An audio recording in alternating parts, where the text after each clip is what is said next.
Student देखिए, एक नया क्वेश्चन, दो क्वेश्चन हम लाए हैं जो फ्री बॉडी डायग्राम से रिलेटेड है। न्यूटन लॉ ऑफ मोशन से है ये क्वेश्चन। अब अक्सर ऐसे क्वेश्चन पूछे जाते हैं एग्जाम में, तो चलिए इस क्वेश्चन को देखते हैं और सॉल्व करते हैं। देखिए, ये एक सीलिंग है, इस सीलिंग से एक स्ट्रिंग अटैच है और स्ट्रिंग के मिड पॉइंट से एक फोर्स F लग रहा है। स्ट्रिंग के मिड पॉइंट से एक फोर्स F लग रहा है और उससे एक वेट लटकाया गया है जिसका मास कितना है 10 किलोग्राम। तो पूछ रहा है what is the value of F की वैल्यू निकालना है।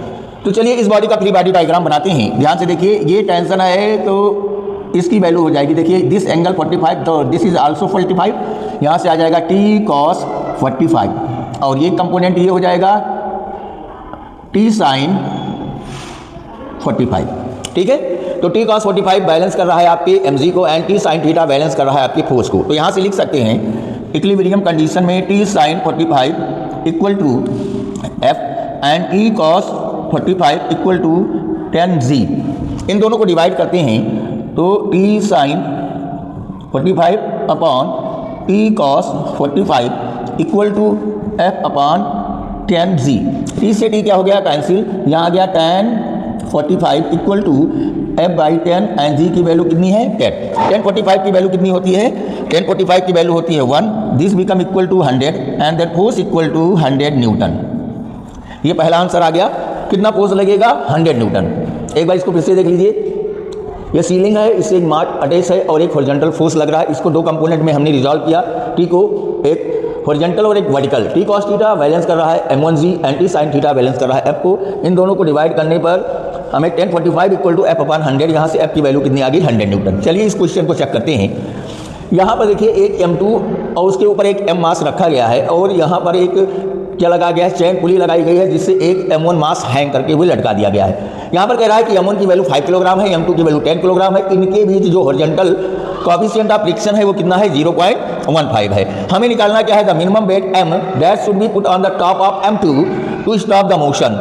मोशन को स्टॉप करने के लिए m की वैल्यू कितनी रखी जाए ये हमें कैलकुलेट करना है। ठीक है, तो देखिए क्या करते हैं, इस बॉडी का भी फ्री बॉडी डायग्राम बनाएंगे। तो यहाँ पर देखिए ये हो जाएगा m2 प्लस m इंटू जी, इसको बैलेंस करता हुआ नॉर्मल रिएक्शन होगा। अब यहाँ पर क्या लगेगा, फोर्स ऑफ फ्रिक्शन F, ठीक है, जो किसको बैलेंस करेगा T को।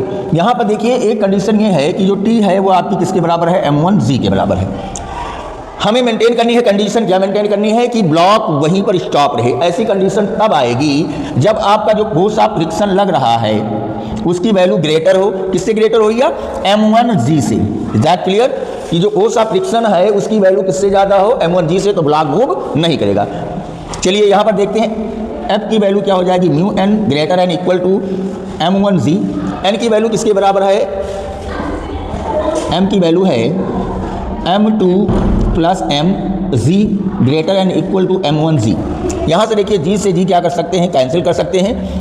ये आ गया m2 plus m, this become equal to m1 upon mu. Value put करेंगे तो m2 plus m equal to m1 की वैल्यू कितनी है 5 अपॉन 0.15। ठीक है, ये वैल्यू उधर जाएगा, हमें निकालना है कितना m की वैल्यू निकालना है। तो ये 5 अपॉन 0.15 माइनस m2 की वैल्यू कितनी है 10, डिवाइड करेंगे, एलसीएम ले लेते हैं। m की वैल्यू आ जाएगी 5 अपॉन 0.15 माइनस ये कर दो 0.15 मल्टीप्लाई बाई 10, इसको क्या कर दो आप 1, या इसको ऐसे कर सकते हो, इसका एलसीएम ले लो 0.15, ये आपका 5 माइनस 0.15 मल्टीप्लाई बाई 10। यहाँ से m की वैल्यू आ जाएगी 5 माइनस 1.5 डिवाइडेड बाई 0.15। ठीक है, इन दोनों को माइनस कर लेते हैं। 5 में से माइनस करेंगे कितना 1.5, ये 5 हो गया, ये आ गया 3.5। तो 3.5 डिवाइडेड बाई 0.15, डेसिमल से डेसिमल उड़ा देंगे, यहाँ क्या हो जाएगा 1 0। ठीक है, तो इसकी वैल्यू कितनी आ जाएगी राउंड फिगर में 2.33। देखिए यहाँ पर एक डेसिमल है, ये डेसिमल यहाँ से उड़ा 3.50, ये कितना है 15 को इससे डिवाइड कर दीजिए, ये आपका आंसर यहाँ पर दिखा देते हैं। ये आपका आ गया 350 divide by 15, this become m, ये m की वैल्यू हो जाएगी। ठीक है, तो एक बार इसको फिर से देखिए, ये दो ब्लॉक रखे हुए हैं, एक का मास m2 है जिसकी वैल्यू 10 किलोग्राम है, एक का मास m1 है जिसकी वैल्यू 5 किलोग्राम है। m2 के ऊपर कितना मास रख दिया जाए कि ये ब्लॉक यहाँ से मूव ना करे, तो ऐसी कंडीशन का वेराइज हो सकती है जब फोर्स ऑफ फ्रिक्शन की वैल्यू m1g से ज़्यादा हो या इक्वल हो, तब ये ब्लॉक क्या होगा, मूव नहीं करेगा। तो ये कंडीशन हमने यहाँ पर रखा है, f की value mu N greater than equal to m1g, mu m2 plus mg, g से जी कैंसिल हो गया, m2 प्लस m1 बराबर हो गया आपका m1 बाई म्यू। यहाँ पर इसकी वैल्यू उठा के पुट किया गया है, सॉल्व किया गया है और आपका आंसर आ गया 350 डिवाइडेड बाई 15। तो इतनी वैल्यू m की होनी चाहिए। अगर इसको डेसिमल में निकालना है तो इसको क्या करिए, 15 से भाग दे दीजिए, तो ये आपका हो जाएगा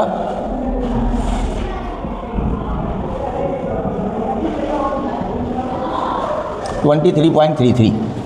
ठीक है, तो यहाँ लिख सकते हैं, वैसे यहाँ जगह नहीं, स्पेस नहीं, मैं यहाँ लिख देता हूँ m की वैल्यू 23.33 क्या हो जाएगा, किलोग्राम। इतनी वैल्यू यहाँ पर पुट करनी होगी। ठीक है, चलिए बंद कर दो।